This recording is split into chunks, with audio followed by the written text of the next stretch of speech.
thank you for the acknowledgement that we're on sovereign land. I also would like to offer honour and respect and esteem to the custodians of the land that we're all meeting on individually, and in particular offer honour and respect and esteem to our elders.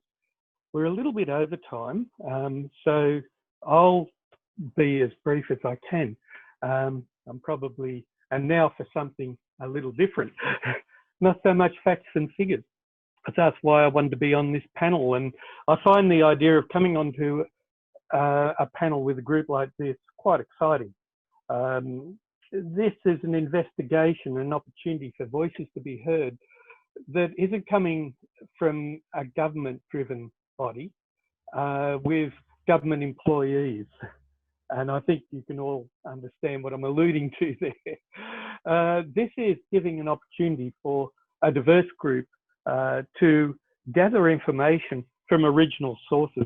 Now, this is important that we now start including Aboriginal and Torres Strait Islander voices in this discussion. It's crucial because it is sovereign land. But one of the big problems we've got is, so far, a lot of the talk you'll see that involves Aboriginal people are discrete media articles. They're a response to an action. They're a response to something happening locally. They're not coordinated. They're not pulled together. There's no major overview.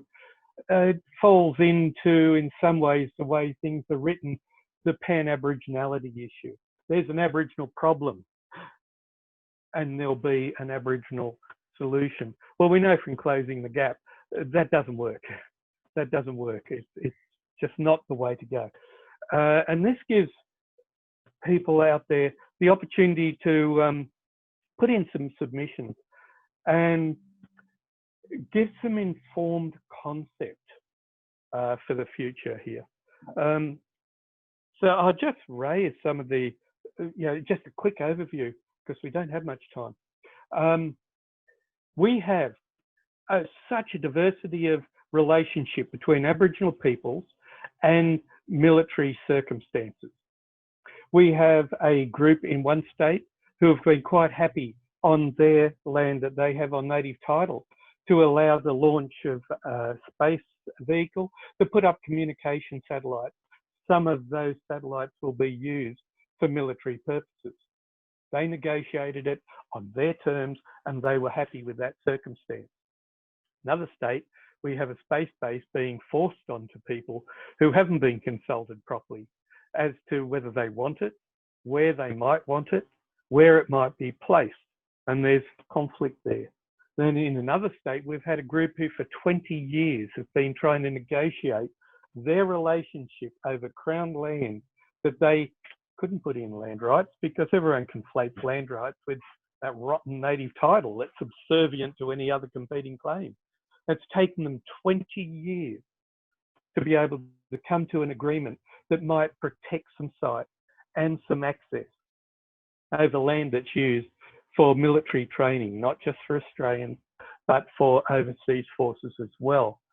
So we have here an opportunity to hear authentic voices and start to sort through these issues and a relationship and put people in touch, communities in touch with each other, instead of them just thinking we're alone in this and we don't have much power or influence. We also have circumstances where we have some discrete Aboriginal units, regiments in the army that bring skills and finances that are considered valuable to their community, as opposed to other places where there are military bases that have done nothing but increase bigotry and racism and social mischief and strife. So we have two different views there from two different areas of the country. To me, this isn't a problem. This is an opportunity now that IPAN's bringing up for us to start getting an overview and give people some understandings. Consultation matters in this circumstance when relationship to land is so fundamental to cultural integrity, ceremony, access sites, usage, food, water, safety, environmental impacts, financial considerations, climate change, and the list could go on and on and on. It's a big issue for Aboriginal people because relationships are the basis of our society, both to land and to each other, and then to everyone else. And I don't believe there has been enough of an oversight into the relationship with the military here.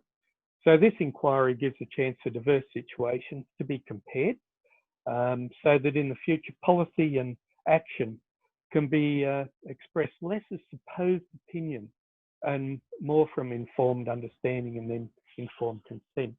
And Debbie, if you'd like to introduce yourself.